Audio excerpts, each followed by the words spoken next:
Nah, setelah sukses untuk meraih medali emas di cabang olahraga Muay Thai, ini dari pihak dari PB Muay Thai ini mempersiapkan atlet-atletnya untuk maju dalam ajang internasional. Cabang olahraga Muay Thai sukses membawa pulang medali emas untuk kontingen Sulawesi Utara dalam Pekan Olahraga Nasional di Papua. Setelah pulang ke Sulawesi Utara, PB Muay Thai langsung tancap gas dengan mempersiapkan atletnya agar bisa berlaga di pentas internasional. Ketua PB Muay Thai Sulawesi Utara, Gladys Mangundap, mengungkapkan saat ini pihaknya telah menyiapkan segala sesuatu agar para atlet Muay Thai bisa berprestasi di tingkat internasional.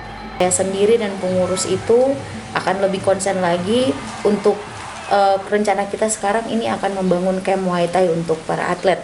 Karena selama ini Muay Thai sendiri itu belum ada rumah untuk mereka bernaung. Memang ada KONI Manado, tapi KONI Manado kan sendiri kan ini kan khusus untuk semua cabur, bukan terkhusus untuk Muay Thai.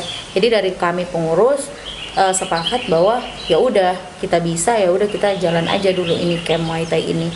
Terus kita akan mengadakan kejuaraan di setiap kabupaten kota untuk menjaring atlet-atlet baru dan mencari pelatih-pelatih baru untuk kita bina nanti.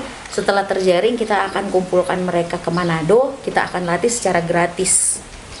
Seperti diketahui, cabang olahraga Muay Thai meraih medali emas lewat atlet Praise Friendly Karundeng dan Angel Runtukahu. Hizkia Oran Kiran melaporkan untuk Kawan WA TV.